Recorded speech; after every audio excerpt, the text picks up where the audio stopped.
Terror Tales, Poetry and Death, Volume 1 is an anthology movie with 6 short stories and a kind of wraparound segment. Now, there was previously an anthology called Terror Tales, which I think was 2019. I'm not sure if this is actually like a sequel to it. There's no real kind of way to tell, to be honest. But here we are. There's no connection to it anyway. So, Terror Tales, Poetry and Death, Volume 1. So we have this kind of wraparound where we have kind of macabre poetry, giving you a little introduction to each story.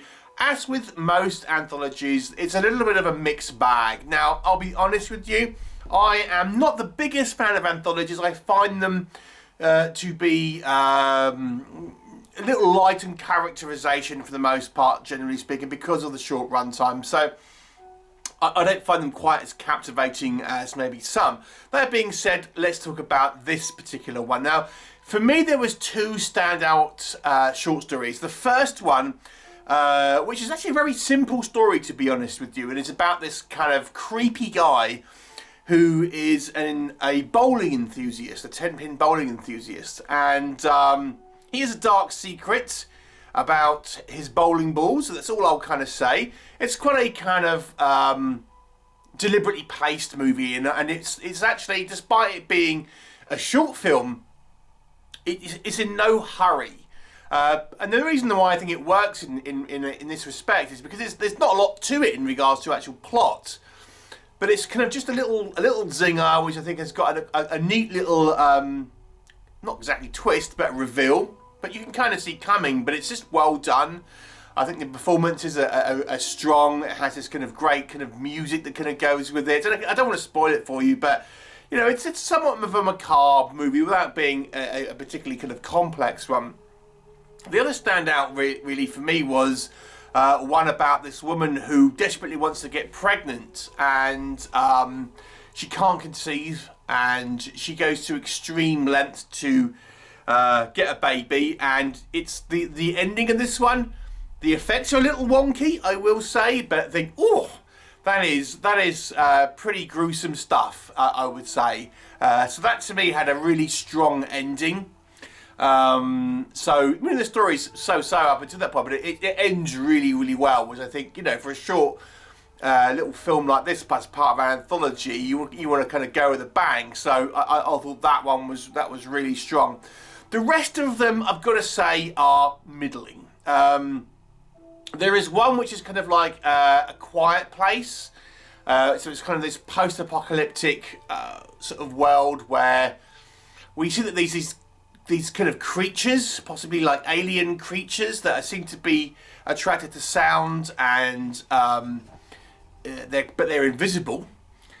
And you know, we follow this kind of woman and her dog. I mean, it's quite original for a short film, although it is very reminiscent of A Quiet Place.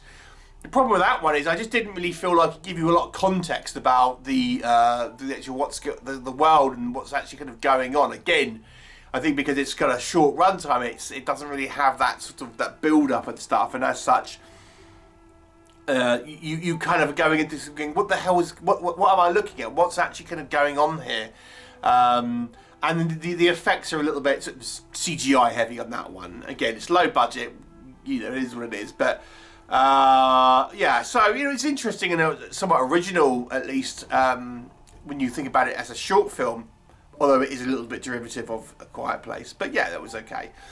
And then we have the others, which I think are again probably less interesting. As the final one is about it's something like a True Blood style one, where we have this woman who is a vampire that walks into a bar late at night, and in this reality there's kind of like vampires are just accepted and stuff. It's a very dialogue driven one, not a lot to it. I don't think the acting was particularly strong. It was alright, I suppose. We have a found footage one about this couple that want to go and meet this drug dealer, and you know, they sample the drugs and weird things happen.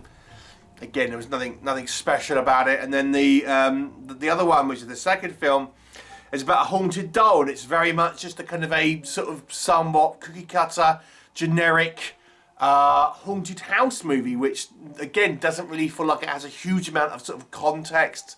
So it's a kind of an okay anthology. I mean, like I said, there's two ones here that I think are stronger, but they each have their own issues, but they're at least kind of worth watching as a sort of a segment at least. The rest of them are kind of middling to below average. So to me, this one probably works out to be about an average film. So about a 5 out of 10. It's kind of one you can probably skip. The actual kind of connective tissue, this kind of poetry, it's a neat idea with these kind of, you know, interesting sorts of graphics and stuff and poetry and all that. But it's, you know, it's kind of like once you've seen a few segments, it's, you know, you've seen them all basically. So it's a 5 out of 10 for me. It's nothing special. It's not terrible though. There's certainly worse, and I will say their production value, at least it's reasonable on all of them, even though it is lower budget. But you can still feel okay. There's a little bit of kind of time and effort that's gone into it. So you know, if you're a big anthology movie fan, you may want to check it out. 5 out of 10. What were your thoughts? Leave me comments, and I'll look forward to seeing you next time.